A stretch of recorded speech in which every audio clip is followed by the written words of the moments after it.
Hello. We are live on Gem and the Print Room. Lee, you're going to do an introduction for us? Welcome to Jam in the Print Room. We are live with the usual suspects. Andy McGuinness from South East Drawing Office, Jack Gocher from Ion Display, Matt Hanley from M2, and our lovely guest, Mark Stephenson from Fujifilm. And who are you? And yeah, I'm Luke from Howdens. I'm sure everyone knows that by now. Maybe. Trying to forget. How are we doing? Good. It's a lovely day. It's lovely to have you. It's sitting on top of the world. Yeah, literally. If you look down there, it does feel like you're on. Oh, no. Jack Gocher. Oh, dear. I did mute it. There we go. Well, at least we're live. Now we know it's on. We do. So, Mark, first and foremost, what do you do? Because you seem to be everywhere. Yeah. Everyone knows who you are. Mm-hmm. Everyone knows your face. Unfortunately. Not many know what you do. No, it's one of the two questions I get. First one is, what do you do? And the second one is, when are you retiring? So I refuse to answer the second one. I work for Fujifilm. You know that. Yep. And I'll do anything to promote good vibes for Fujifilm. Whatever it is, whether it's photography or even our chemical division. Did something with them the other day. And I've got a pretty roaming brief of helping our brand, particularly in the print world, and specifically in inkjet and packaging, which is the team I work for. Although I sort of go out of that box a bit. And I'll talk to anyone, I'll take a camera along, I'll help organise events, I'll get my hind legs and speak at anything or host something like we did with the print show, me and you. Yeah. What an incredible job you did as well, by the way. Yes. That was so good. But it's just chatting. It's like this. It's no different to this. Well, hopefully you do just as good a job here. We're already carrying it. So official title is Business Development Manager. To a lot of people that means salesperson. I'm not a salesperson. Don't ask me for a price of anything. But if you want to buy something, I'll find the right person. Love that. And they might not be from Fuji. Right. And I put on my LinkedIn profile, do you see a lot of, is this a bad word?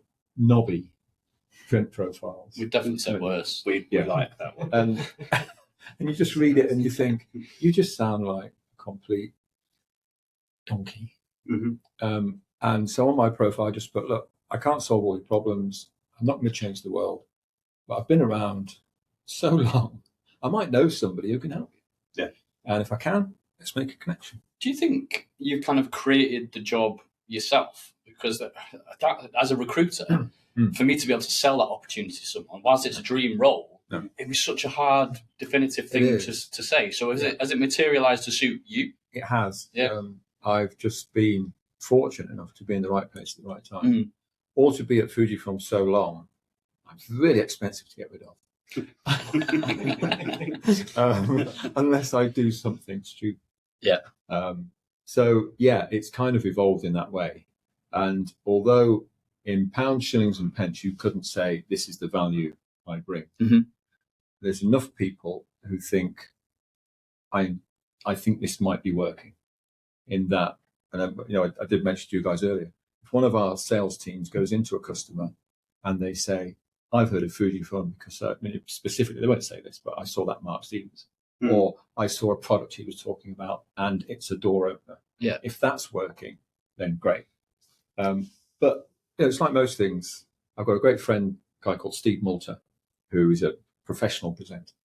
And he said, when you present, people forget 80 or 90% of what you say. What they remember is, did I like that guy? Did he give me a warm feeling? And therefore, have I got a warm feeling now about the company he's representing? Well, that's why it's got to be authentic as well, though, hasn't it? And Fujifilm buy into you as a person as well, for you to be representing them out there as well. Yeah. And it's, I'm sure back in Japan, no one's ever heard of me. Yeah. And that's just how I like it. Yeah. Because it means I do get to decide a lot of the time, hey, I've just seen there's a great story, and everything's about stories. People don't want to hear about product specs. You can bore them to death with the specs of a wide format printer. Yeah. But if you say, a customer I have with one of these has been doing this, and it's changed that for him, and it's met that customer need. It's a story, and people listen to it. You do something like that because it's out there. So most people do their job, and if they make a mistake, it can get hit. Obviously, have you been sort of hauled over the coals at all for something you maybe shouldn't have done? No, that's what makes me think no one really knows. No one's really noticed. It's all coming at one point. My daughter works for PricewaterhouseCoopers, and she's in employer branding. Everything has to be specifically right. The logo, the colours, the way people talk about the brand has to be spot on. She said, "Dad, you're a nightmare for branding people because you don't follow rules. I don't break rules on purpose, but at the same time, I will, for the sake of telling a good story, getting it out there quickly and timely, and that's really important. I will just think, okay, there's no time for me to get this checked by anyone, so I just post it. Like this morning, I posted a video I did with Nigel Briggs from Soyam. Sorry. Who I worked with Nigel years ago. Nigel commented saying... And so I spoke with him for 4 minutes. We talked about the inkjet wide format machine, which is a Fuji bit of kit, obviously. And this morning, because I realised I couldn't get an off-peak train until later, I thought, well, I've got half an hour. I'll edit that together. I'll tag it up, put some subtitles on, hit go, and it's out there. And no one's looked at it, including Nigel. So if he didn't like it, that's too bad. That's what he said. Changing the lines. But it's like, oh, this happened yesterday, and that's got more value than this happened a few weeks ago, and we've doctored it to death, and we've had legal check it. And now it's just dead. You're like a combination of Luke and Jack, aren't you? Like if you manage both you two. But less the dangerous side, more the reliable side of Jack. I suppose when it goes through that checking process, it loses the authenticity as well, doesn't it? Exactly. So you get out there, it's exactly what it should be. Yes. Yeah. I mean, Brendan Herring of the IPIA, who is a miracle worker, he does a lot of videos for sponsors. And he told me one time, filming for 3 days, editing for the best part of a week for another brand, not Fujifilm, and had to submit the video, and it had to go all the way to the top to be checked. And it just sat there for 6 months and never went out. And then after 6 months, he said, you paid for this. No, they didn't like it. It's not he did anything wrong. It's just some branding people probably looked at it and thought it doesn't quite fit with our image. And you'll notice most of the stuff that I put out doesn't end up on official Fujifilm channels. It ends up on my, for that very specific reason, I want to get it out straight away. Yeah. And our marketing manager said, "You're so off the wall, I couldn't possibly use it." But that's another matter. But that's a good combination of personal brand and like actual company brands as well, isn't it? Yeah, I get my ego inflated. Yeah. Because it's mine. Yeah. Nobody can control me. No. Something interesting that you said last week at the IPIA was you don't plan your content as such. Nothing is planned. It's generally off the cuff. It's generally straight from you. So it maintains that authenticity, and it maintains that relevance to what's going on now. Yeah, hopefully. I mean, I will, for the sake of 3 minutes of video, I might record 15. Yeah. And pick out relevant parts. Yeah. And it's all part of, finding out what the story is. Because sometimes you sit down with somebody and you don't want to script them. So you don't want to go through, I'm going to ask you this, I'm going to tell you that. But you go through and you discover, oh, right, 10 minutes in, I found out something that will really work. And so we'll talk about that. And then the first 10 minutes, just throw in the bin and use the bit that I need. So, I mean, Jack, you must get this all the time. You're out there interviewing people constantly, right? I do, and to be honest, most of the time, because I'm a PR person at heart, I find it hard to not send it back just for checking and approval, because it's kind of what you do. And I've got to put my editor's hat on and say, no, I believe in this, I'm going to send it. Yeah. But some people do. At the moment you finish an interview, them, you can't just do it. I need to, and that delays it. Or I've got one sitting, or one sitting waiting to be approved. It's too late now. Yeah, well, that's it. Story's moved on. Yeah. But it's a judgment call to say, okay, do I just send this or shall I send to that person? If it's a Fujifilm customer, I will always say, I'll send you it. Yeah. Because, you know, they're our customer. They they pay my wages. Yeah. But if it's a partner company, and I know them well enough, then I'll just say, I'll post this tomorrow and let you know. Yeah, I think you instill a lot of trust in people as well. Though I think people have got a lot of trust in you because of your personal brand, and because of how that's been built up, and because of what you know and who you know. I've not thrown anyone under the bus. That probably helps. Yeah. You know, there's a clip of me. There's a clip of me that Johnny from Print Monthly. Mm-hmm. Got his surname? Johnny Pert. Yeah. That's right. Yeah. He's got a clip of me saying something off camera that it's not damaging, but it's an off-the-cuff remark. And he sent me it and he said, I've got this clip. Johnny, you know what to do. I will always be nice to him. Johnny, do you remember last week when you thought I was Andy? I won't tell anyone about it if you send us that evidence, okay? I've got a video of Johnny actually dancing to Johnny Be Good when we were down in Chipping, Sudbury. They had a bit of an impromptu print show night out, and Johnny was jigging away. Yeah, two-stepping. Yeah. So, do you feel that with you posting to your own channel, producing your own content, pushing your own beliefs, your own not beliefs as such, but yeah, but they're not necessarily the views of my employer. Yeah. Do you believe that builds your authenticity to a point where you're not worried about people posting AI content and all of that side of it that everyone is buzzing about at the moment? Everyone's using AI. We've said it before. Yes. You get a block of text, bullet points with emojis, a block of text, and an M dash. You can always tell AI has got an M dash in there instead of commas. Exactly. Yeah. So do you feel that has built your personal brand to the point where? I think it. Sorry, I've interrupted you. That's all right. No, I think it makes you stand out. You did. If it's human. Yeah, please. do it quicker next time.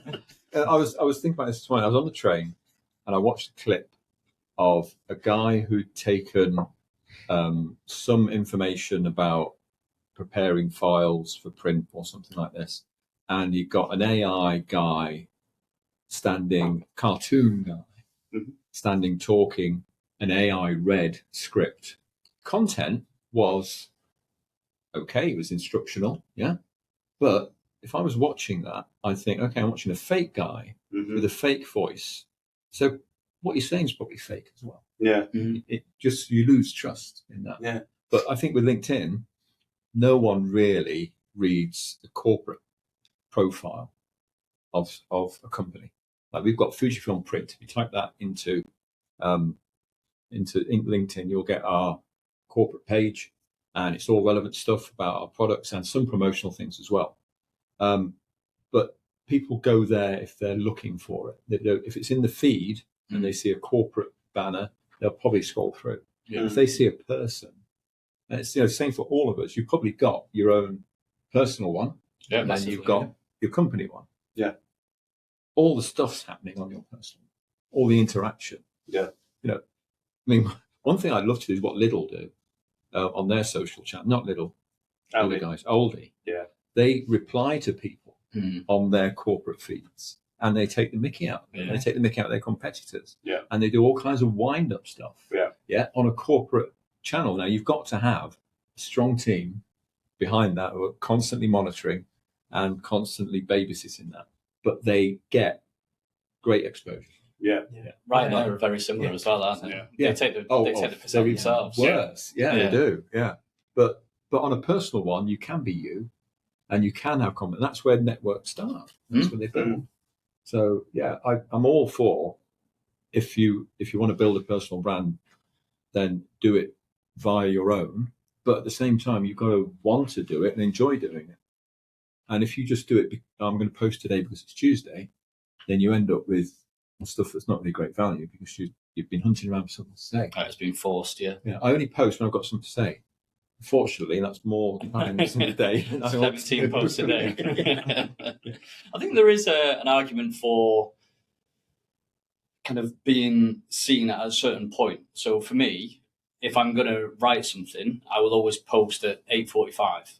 Okay. AM. Yeah. So people get into the office because everyone's back in the offices now. Got a brew, sitting down. Yeah. First thing that they see is Matt Hanley's posted this. Yes. Might not agree with it, might be a load of shit, but still, I'm there pretty much every day. Yeah. So if I am going to post it, it'd be very rare that I would do it impulsively at 3 o'clock in the afternoon. I would say whatever I had to say for 8:45. But that's just me. I don't know if there's any actual I've had science. another idea at 8:45, so I need to post this one at 3. Apparently, But you can schedule it. these algorithms change all the time, don't they? And you can't beat the algorithm because you never know what it is. But posting too close together is a problem. Yeah. If you post soon after a previous post, then it will affect both of them being seen in feeds. Yeah. So I try and post no more than once a day. Yeah. But I'll just post content as soon as it's ready. And sometimes just to see, that seemed to work better at that time of the day or on that day of the week or whatever it is. But I know from my experience, you have a week where LinkedIn falls out with you and just wants to punish you. Yeah. Then you have a week where it's, we like this guy, let's stick him up. And, But it seems to be like a 2-week cycle at the minute. So the stuff that I see on my actual feed is from 2 weeks ago. especially weekends. It's really frustrating. But especially for you, if you see like breaking news and you're like, oh, that's great. Well, 2 weeks ago. I think everyone's learning now to check the date. Yeah. Yes. But it does mean your stuff gets a second chance. Yeah. Because I did one that was Wimpy. Wimpy had a housing development just out of town, Kettering, somewhere like that. And by some traffic lights, where the traffic queue is going out of town to get commuter time, there was a big banner across the building site, and it said, "If you lived here, you'd be home by now." I thought, that's brilliant. If you're commuting for another half an hour. So I posted it, and I tagged Wimpy in it, and nothing happened. Then 2 weeks later, somebody from Wimpy, who obviously had a lot of friends, liked it, and all of a sudden, 500 clicks, or about 100 likes, and the engagement went up just because that key person, whoever they were, liked something in that organisation. And you can't allow for that. That impression metric means that post has been on someone's screen for 0.7 seconds.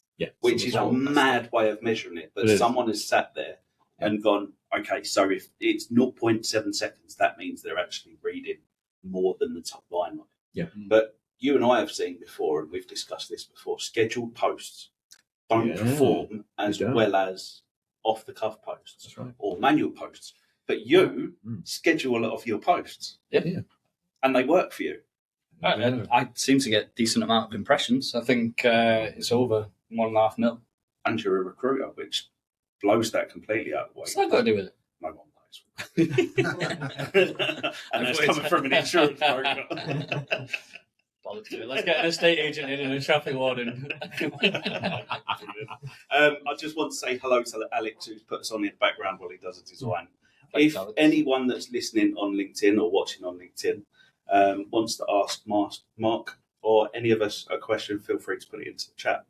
And I've got a question for Mark. Do you have a preferred technology in Fujifilm? Can you put it in the chat, please? What, in print? Because there's a lot more. Let's go for the overall portfolio that you look after. Oh, well, I look after that's quite small, officially. Although I just see things and think, I want to get involved in that.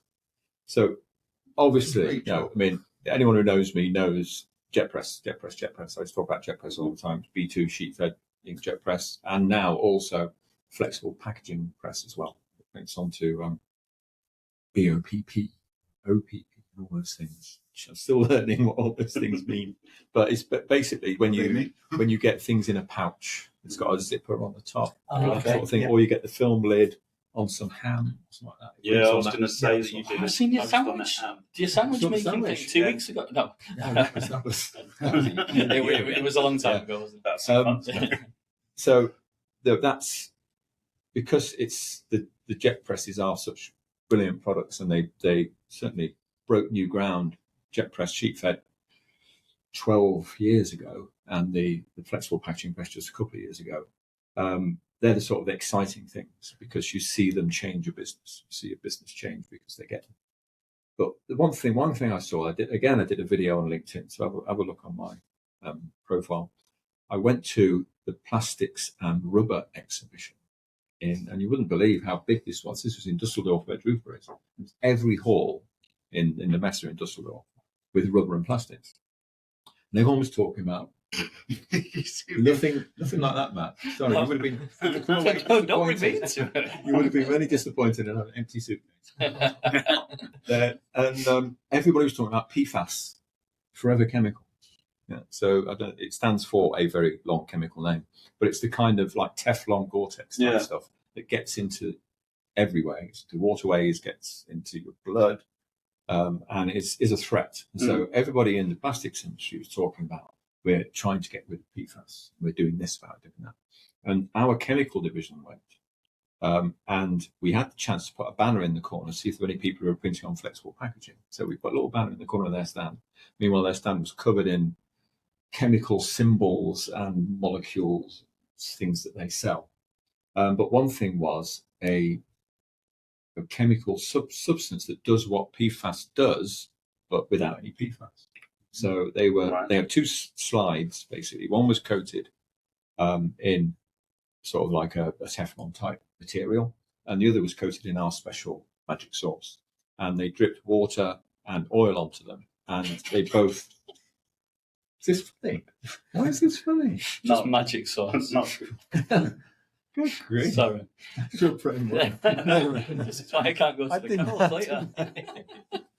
I didn't know what I said myself. I like it out of here. Anyway, there's obviously too long a story. Anyway, what we did in this magical way was create a droplet that didn't splurge out and does what PFAS does. Stop. She needs to go on the next step. I only would apologise. No, this response is a try stand-up comedy. Anyway, it worked just like that stuff without it there. Yeah. And everybody walking past looked at the symbols on the wall and said, that's not possible, is it? And it is, and it's something that's coming. Yeah. So, but let's move on to another subject before Matt But that is save the world stuff.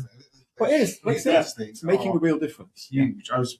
Before I completely committed to the print industry, I was PRing a UV cleansing company. He needs cleansing. And it was all about that. And the only one thing they couldn't get rid of is this PFAS stuff. That's going out into the oceans and all sorts. So I've never heard of it before. You know, it'd be fantastic. There's a panorama on last week all about it. And there's a film with Mark Ruffalo. Drink dark water. Some dark water. Yeah, something like that. Yeah, about the whole scandal. Really good documentary about it. Not good for DuPont. If you work for DuPont, then it's bad press. Yeah.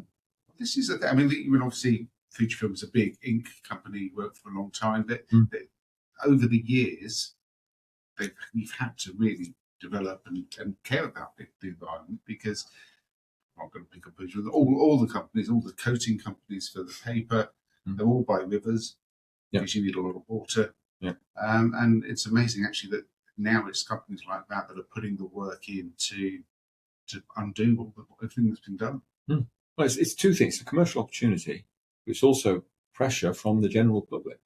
We can't just carry on polluting at the rate we've been polluting, and it's that inconvenient truth thing, isn't it? You want to save the planet, but it's not very convenient. So you do things that are convenient, but they damage the planet, and it's trying to bring the two together. Deep down, isn't it? I'm trying to put some. It's an industry-wide progression as well. So in the LIFO world, the sheet-fed LIFO world, you used to use solvent-based inks, and you used to cure the inks with alcohol, IPA. You'd walk into a factory and get drunk off the fumes, and you'd have, in some places, you explain a lot, actually. Possibly, yeah. Why I shaved my head. There was a print unit in Tunbridge Wells that I used to go to that had a gully running through the middle of their factory where the waste material used to go straight into the drains. Wow.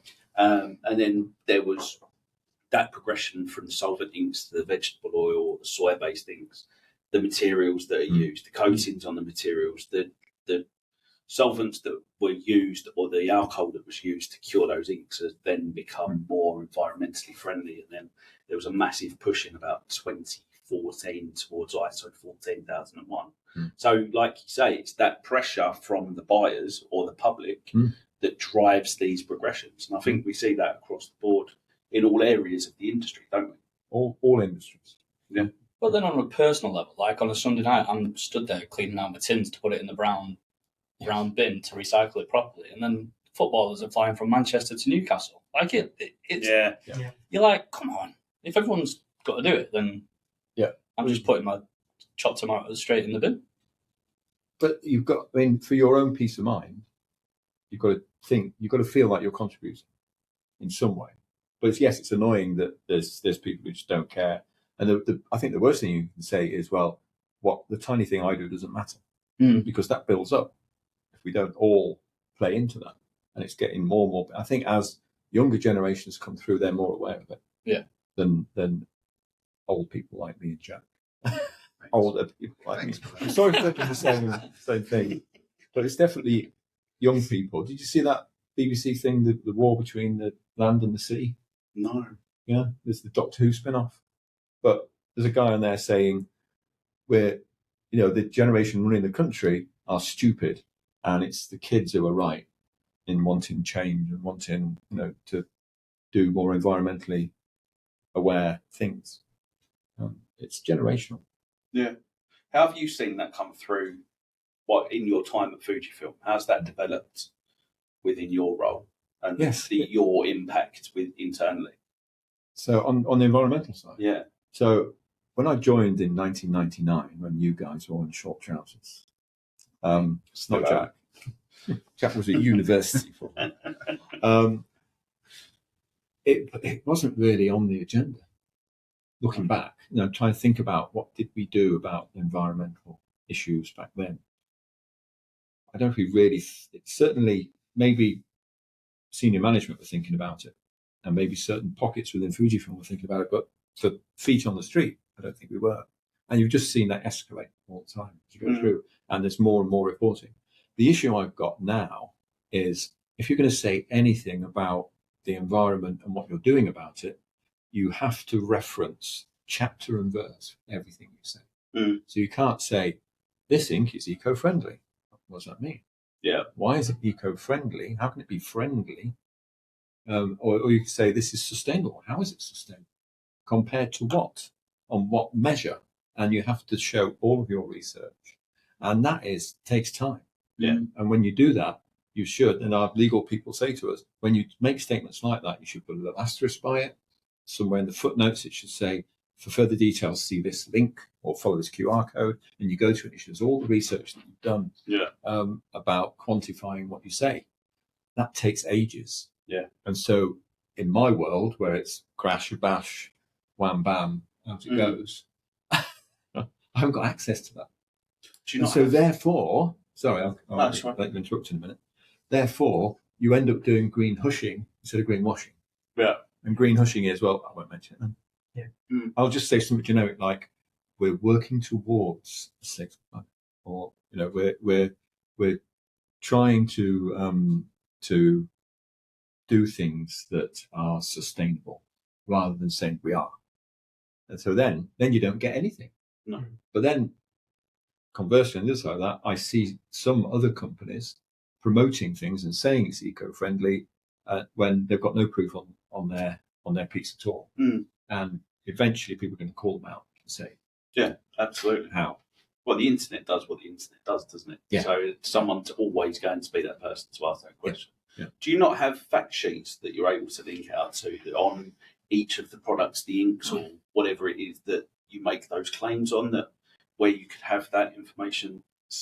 Sometimes in bits. It's hard to find something I would find convincing. Yeah. Yeah. I want to find something that is a watertight case before I say something.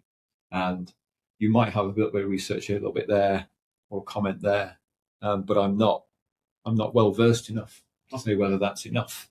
So I must admit, I sort of avoid it. Yeah, I expect you come across this as well, Andy. Yeah, we want to shout about things a bit more, but sometimes it's almost like a gatekeeper with manufacturers about the information you actually get for the claims that are made. Yeah. Obviously, like for a manufacturer. So yes, it can be a little bit difficult to try and shout about something and know exactly what you're shouting about rather than it's eco-friendly. Yeah. That's the difficulty with it. I'd like to do that a little bit more. But then we find that people are printing onto PVC and then the ink that goes onto it's friendly. Eco-friendly ink. Eco-friendly and Onto vinyl that won't. vinyl that won't degrade. Yeah. So it's a tricky one. It's very difficult. It's interesting when you're looking at recruitment as well. So if you're an organisation that are pretty big on sustainability and can demonstrate that, and also keen on getting the next generation into the industry, those two things are a direct correlation of each other. Like you'd find it easier to attract the next generation of people because they care more about, maybe not care more about, but are brought up on the fact of we need to do more on those things. So that's normally a big tick in the box for that next generation of people coming through as well. Yeah. So it's always helpful for me to then be able to shout about people's credentials and motives. And that's the missing link in marketing, is that for most organisations, they market product, they don't market their company in a way that attracts the best talent. Yeah. So all their outreach is about buy this, it does that, it makes you money or whatever else. But my daughter being in employer branding at PwC, it's about they want the top talent. Yeah. They want to be in the top 10 of companies that students, graduates say, I want to work there. And so they've got a whole team just pushing out the brand as an employer is a good place to work. And in our industry, we don't do enough of that. No, absolutely not. And that's what Liz is doing. Liz Bauman's doing people in print. Yeah, is trying to get companies to have that in their agenda. But it's not a bottom line thing. You can't say because we did that we made this much more money. So therefore it goes. It's the second layer. Almost like sustainability, though, isn't it? Like we know there's a problem.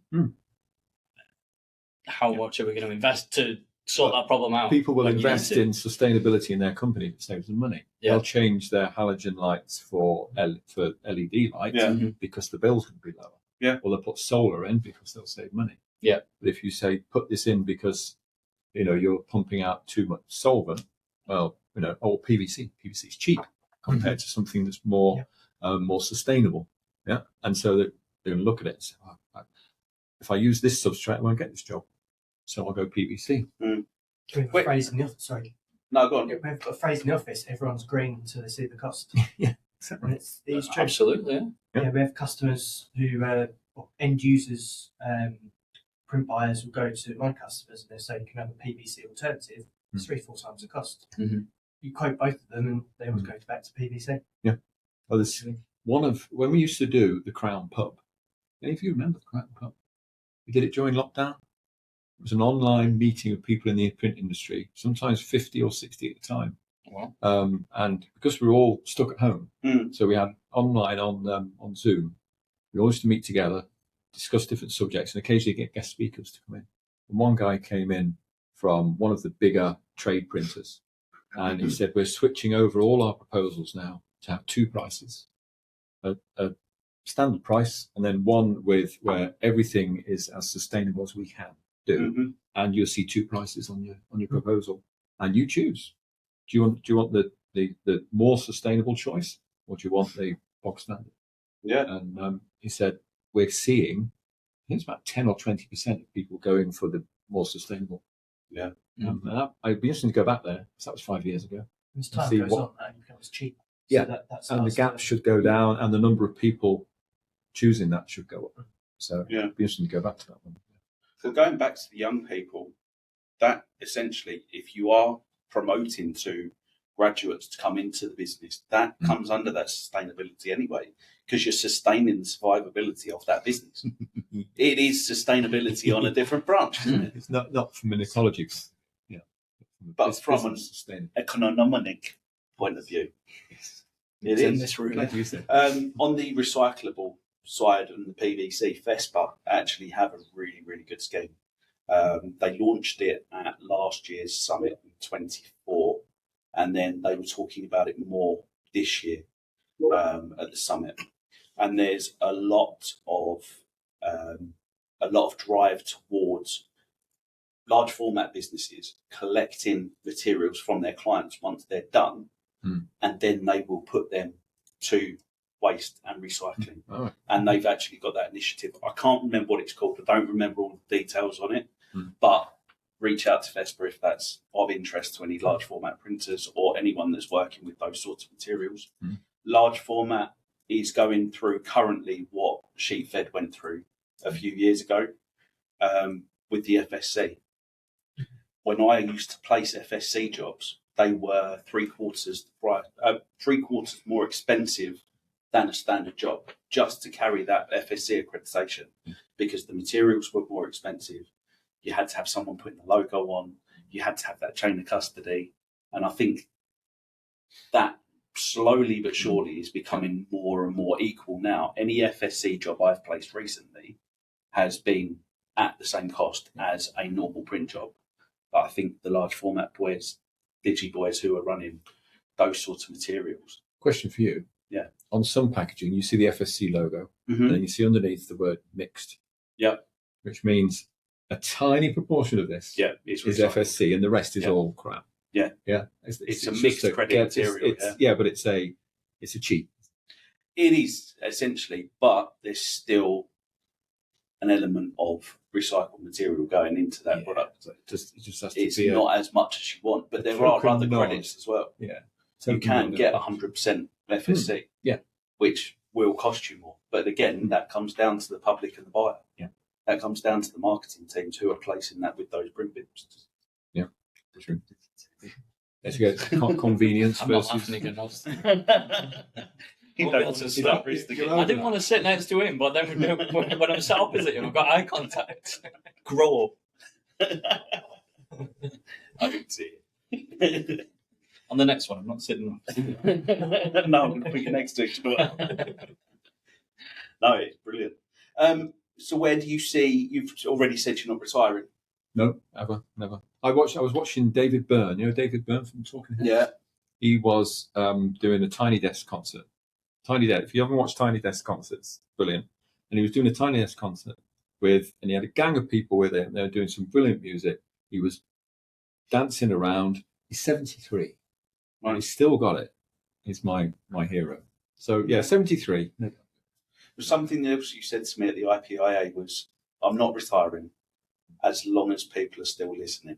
Well, that's and it. as long as I'm still relevant. And you seem to be more on the technology side, on the latest trends and on posting relevance than a lot of people in the industry who are just barking about what they've got and what they do.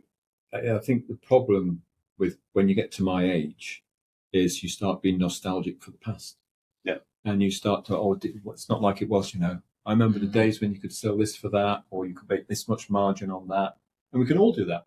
Even even though you've not been around as long as me, you can go back 10 years and go, I used to make loads of margin on this and now I make 10 pence. And so you start saying music's not the same as TV. It's all crap these days. Hang on a minute. There's a whole world here of exciting things happening. Yeah. There's new music, there's new forms of entertainment, there's AI, all these things. You can either say, that's a threat, or you can embrace it. Yeah. And if you open up a bit, enjoy what you've got. Yeah. Enjoy the now. Jack's very much in that way as well with technology. Yeah. I think so. But anything new, whether it's music or TV or any sort of publishing, you are up again in a way that 20, 30 years ago you were just competing with who was around you. Yeah. Now you are competing with everything. David Byrne, for example, he's still producing music. Yeah. And he's got a leg up with everything he does because of who he is. So anyone that's and I take my hat off to anyone that succeeds as a new act in anything these days, because you really are up against it. You've got to go through a different route. My dad was a drummer in the 60s, and he still drums. Going for it. And he says, they put a band together and they got a jukebox jury. These guys went down there. I don't remember that. Yeah. No, long time. He was on the same show as It's Not Unusual. Anyway, it was much easier for him to have a band and have some singles and get a label. I heard this guy, musician, he's a brilliant guitarist. He was in his hometown, everyone loved him, and he went to Nashville. I'm going to make it in Nashville. And he said, after being there for 2 days, I realised people driving taxis and serving in restaurants were better than me. There's so many of them. Everybody in Nashville is uber talented, and they get nowhere. It's the very top 4%, like football, or rugby, or whatever. Well, Jack, your son's going through it at the moment, isn't he? He is. He's part of a group that's been touring with Frankie Wah, who's a massive dance producer, DJ, and he's making waves. He's been in the charts. Big gig at the drum shed this weekend. But it's hard work. And then you're back to you driving. But they don't know any different. Like, do they actually find it hard to try and break through and stuff? Yeah, well, they're kind of working. It's kind of a network of people that you kind of do some work for to kind of get a leg up to support somebody a little bit bigger than you and to get forward. It's quite hard, I think, to just sort of write that killer song that gets recognised and hits charts. Really. So, Is it harder because it's easier, like with all like the social channels and you do it in your bedroom? Yeah, a whole yeah production. So it's easier, like an entry into the market. So it's harder to be noticed. If you look at Spotlight, look at us with the podcast. It's fairly easy to set it up and put it out there. Yeah. It's fairly easy to get on Spotify and with your guitar or keyboard and produce good stuff. But it's everybody. So, and Should we give it a go? The next one. Yeah, I think we should definitely. What can you play? You're on drums. What can I play? Definitely. I don't know. I struggle. You can sing. What? You're good at singing. What? You're good at singing. Huh? You're No, I'm terrible at singing. No, This Street Boys great. no. This ties back, I think, a little bit with a longish career. But you probably come. What is it? How did you get into doing what you do now within your thing? You probably you didn't do anything like this 15, 20 years ago, I guess. No, when I started, it was to manage a software project, and then I was in sales support and visiting customers to advise what needs to be in the kit list to make sure everything worked when it arrived on site and stuff like that. Then I got into the sales management side, but I was always willing to stand up in front of anyone and talk about what we've got. So whether it was, I'd be more comfortable in front of a room of 100 people than I would sometimes one-to-one, because sometimes you get somebody who just doesn't work. If they talk about football and drinking, then I've got no hope because they don't do either. So being willing to do that when so many people, Jack, don't find this. You get the microphone out, you get the camera out, and they'd be great. They would be so good, but they've got this barrier that says, "Well, can't do that." So because I was willing to do that, then Mark will do that because he doesn't mind. Yeah, and again, because if you're relaxed and enjoying yourself, it comes across better. So I got to present a lot of stuff and eventually moved to Europe. So I work for not the UK, I work for Europe now, and that was about 6 or 7 years ago, to product manage the jet press. And then we were putting on events, and when it came to Drupal, it was like, okay, we've got a stage, we've got some kit, what are we going to say? And so I'd say, okay, I'll write a script, and we hired some actors to deliver the script, and somehow I got a role alongside them on the stage as well. It wasn't the plan, but that's what we did in the end. And then Label Expo, we just did Label Expo. I said, wouldn't it be good to get some happy customers, of which there are thousands, and interview them on the stage. So we'll do a 15-minute Graham Norton without the funny bits on the stage and just talk about the business and how they use our products. So I chose who we could have. I outlined some questions with them, and I think people just know, we'll leave that to Mark, and he won't cock it up. I've got some people who trust me, and they're important enough that I'm still here. So yes, it develops. I didn't set out. I never thought when I started at Fuji I'd do that. When at first, when you're a big corporate, I would say the first 2 years you're there, it takes that time to feel like you've got the right to say, we should do it like this. And you think you've gone quicker than that. I was doing it within a month. Yeah, like it's different to me. Sparking. Your flame will burn bright. Yeah, I'm here for a good time, not a long time. So how did you get into the IPIA? Presumably that's your IPIA. choice as well. We had a sales manager called Alice Murray. You don't remember Alice? No. Alice was fantastic. She was a woman's campaigner. She was fiery. And every time I'd say something that was a little bit mansplaining, she would metaphorically punch me in the stomach. Put you in your place. Yeah. And I said, thank you. That's what I need, because I don't know I'm doing it. And we all do it. We don't know we're doing it until we see that look. Oh, I'm going too far. And she was on the council, and then she left. She went to Aston Martin. She's still there, having a great time. And Brendan said, who's going to, do the relationship? I said, well, I'm not really UK, because IPO is UK. I'm a European role. And I looked at who was on the team in the UK, and I thought, none of these guys got any time to do it. So I thought, well, I'll do it. I'll be on the council on one of the committees, or a couple of committees. So that was 4 or 5 years ago, something like that. And then when Charles Rogers moved on from his chairmanship and Alistair moved in to be chairpersonship. See, I've done it. Sorry, Alice. When he moved into that position, then Brendan said to the whole council, there's a vacant position for vice chair. So I rang him up and said, what does it mean? And he explained what the role was. I said, okay, put my name down. Let's see if it's worth doing. And he went to the rest of the council and said, anybody else? And nobody else did. So Hobson's choice, you've got me, whether you want me or not, because I'm the only volunteer. So that's how that was done. But, that's the great thing about the IPIA. It's a very flat, you don't have to be in the club. You can just say, I want to help out. I want to be on one of the councils, whether it's events or entertainment, whether it's the education or training or whatever subcommittee it is. And then when you're in the council, then, there will be in another year's time looking for a new vice chair. And do Fujifilm support it? Did you have to go to? I got it checked. At the time, I had a Japanese boss. Yeah. My Japanese boss loved the IPO. Okay. Because he was based in Germany, but he saw what they were doing from Germany. Because again, there's no boundaries on the internet. You see what's going on. Yeah. And he said, what the IPA do is valuable for our brand. So I said, I've got the chance to be vice chair. Is it okay with you? It will mean a weekly meeting and some events and stuff like that. And he said, yeah, go for it. Nice. And then when my boss changed, I checked with him. Yeah. He's fine.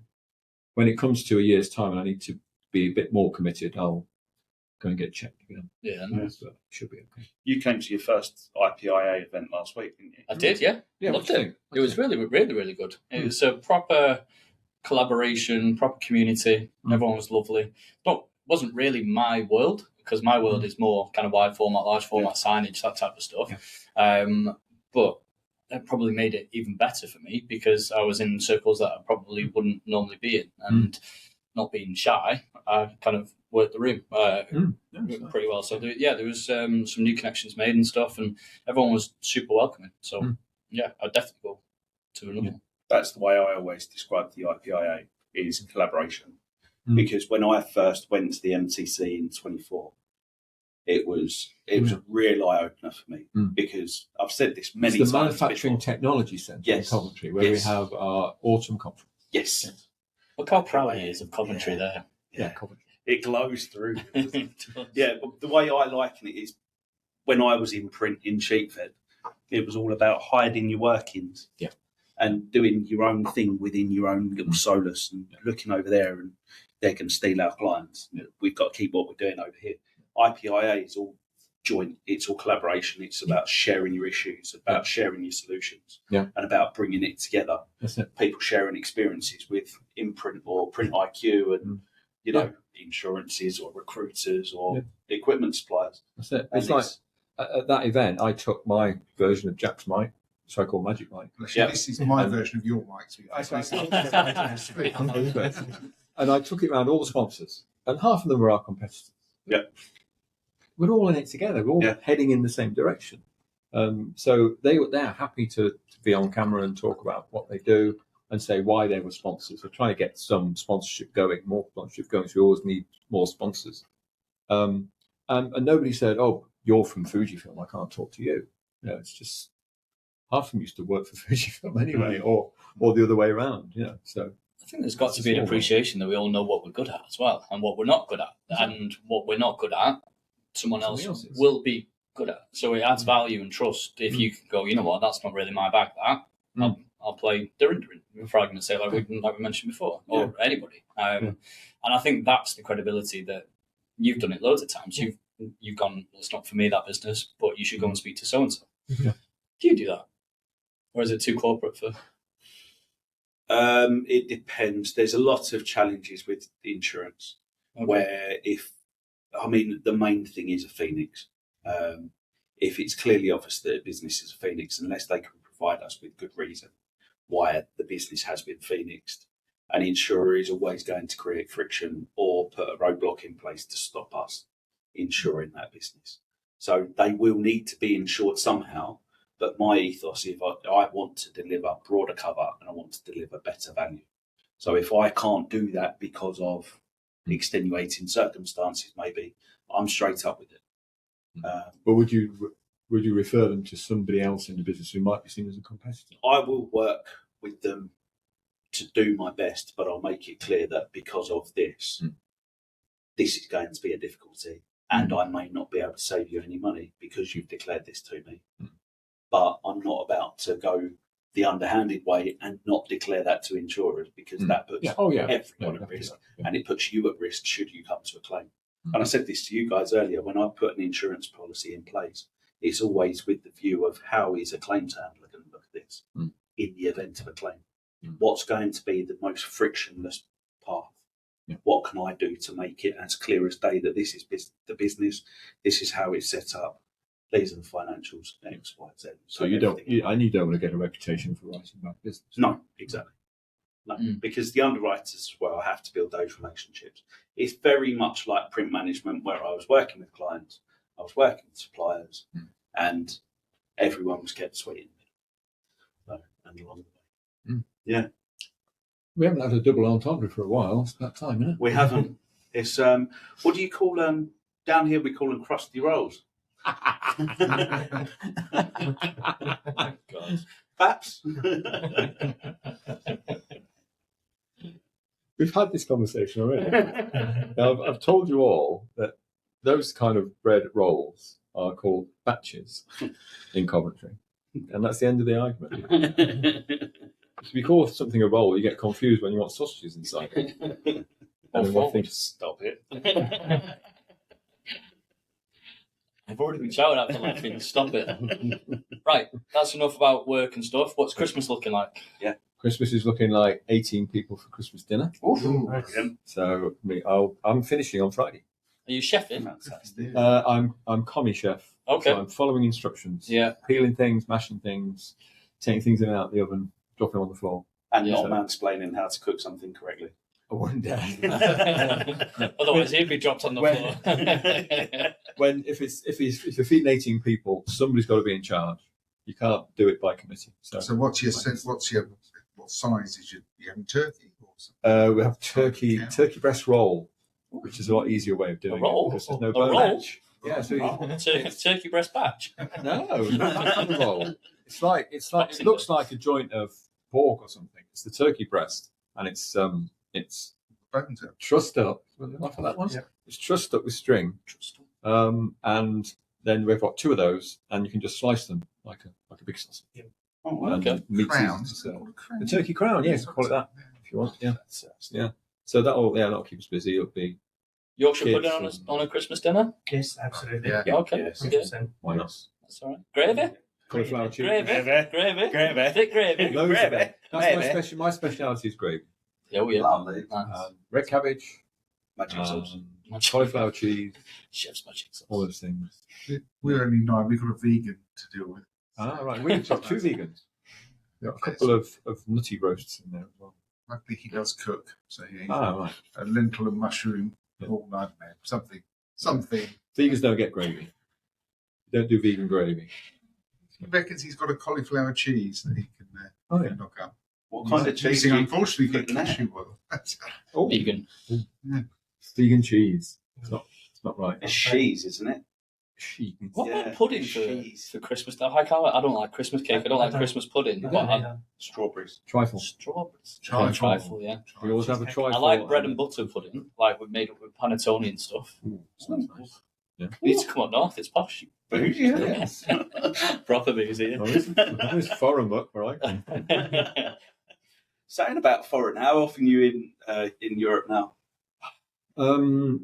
Usually, I'm in Brussels Yeah. more than anything, so that's where our jet press sort of centre Sprouts. is. Sorry. No sprouts. Oh yeah, for Christmas Linking dinner. it back. Linking it. But wherever there's something going on, whenever there's an exhibition or a customer, then I'll just go. But I like to go on the Eurostar. Again, it's the ecology side of it. Yes. It's much better than flying. And flying's horrible. It's just takes up so much time. Yeah. You Paddy's waste just 2 gone hours through. quickly. Caddy's just commented Caddy. say vegan 3 times and she'll appear. So Katie's a militant vegan. Katie is. Katie. I wouldn't say militant, but she's definitely vegan. I think it's good if someone's passionate about something. She's our resident Stitch. Yeah. It's brilliant. Good. Yeah, awesome. I did have another question. It's completely gone, completely thrown No by the one's going to vegan. say anything. That's a sign. No one's going to say anything until you Hey, think. weren't we talking earlier? Is anyone doing anything for charity? Charity? Yeah. It's going to be it. Don't do things. I mean, I've just done November. Yes. Horrible experience. How was that for you? Awful. Yeah. I just hated every minute of it. I just kept seeing this idiot in the mirror. I thought it Wanted to suited touch you. him. No, top it. It's like something out of Dad's Army. Well, exactly. Who wants to be something else? Tell me what you're doing for charity this That's all we've coming got year. time for today. So, I am trekking to Everest Base Camp, Whoa. which has never been on my bucket list. But when someone asked me to do it with them, after they just wanted to do it. So it was on their bucket list. And what an opportunity! Yeah. Like 12 days trekking in the Himalayas, and then Rick's mum, probably about 18 months ago, got diagnosed with Alzheimer's. So we weren't doing it for them. Kind of no association, but then we thought, what a momentous thing to do, and if we can raise some money for it, link in the comments. Then yeah, let's do it. So already we've pretty much close to the £1,000 target in less than a week, which is amazing. So we can surpass the target if anybody's watching. But yeah, 12 days in the Himalayas. I think I'm underestimating how difficult it's going to be. I keep on asking people if they need to train, and everyone's like, yes. But is it at high altitude? 17,000 feet. So you need to It's high enough. survive without too much oxygen. Diamox apparently is your best friend. Altitude sickness tablets. Oh, all right. So there's no training. Well, you probably walk 6 to 7 hours a day. Probably 10, 12k a day, 12 days straight. I think it'll be quite tiring. Yeah. Absolutely. Masks that restrict the oxygen. Nah, I think that's for like the people that actually climb it. Right. See how it's going to be an amazing thing, but it's not Everest. Everest is still like 2 days further on. But if you wore one of those masks now for a while, you get acclimatized, and we won't be able to hear you about it. That's all we've got time for today. But then charity, Jack, you do Christmas radio. Do Christmas radio? Christmas. Been doing that every year. It's 15 years now. Do you get fed up with Christmas songs? And, you know, I quite like that. It's something quite nice being in a studio, a bit like this, but dark and other people just playing these songs. We don't always play Christmas songs. You can play more Christmas songs as you get nearer to the big day. But I do think you can't go anywhere from the middle of November onwards without Christmas songs. It's far too soon. Or decorations. Yeah, now is okay. We accept that. Hey, let's do a quick round. Favorite Christmas song? Baby, it's cold outside. Feliz Navidad. Fairy Tale of New York. Which one's your favourite one? Feliz Navidad. Oh, you see, I do like Last Christmas. Yeah. What about this one? Hey. I was going to say Fair Tale. My favourite is Bill Nye, Christmas is All Around Us from Love Actually. The worst, best Christmas. Yeah. Would you like to give us a rendition of it? No. Okay. Good. It's an audition for the High Street Boys or the Print Shop Boys. We've called them. Oh, it's Print Shop Boy. That's good. Yeah, we've been tight with the Print Shop Boys. Are you not a high street? I don't know what we're keeping. It's not been voted okay. yet. You haven't had the high level discussion. No. We've not been back to chipping Sodbury. Thank you so much for joining us. Thank you Thanks very much.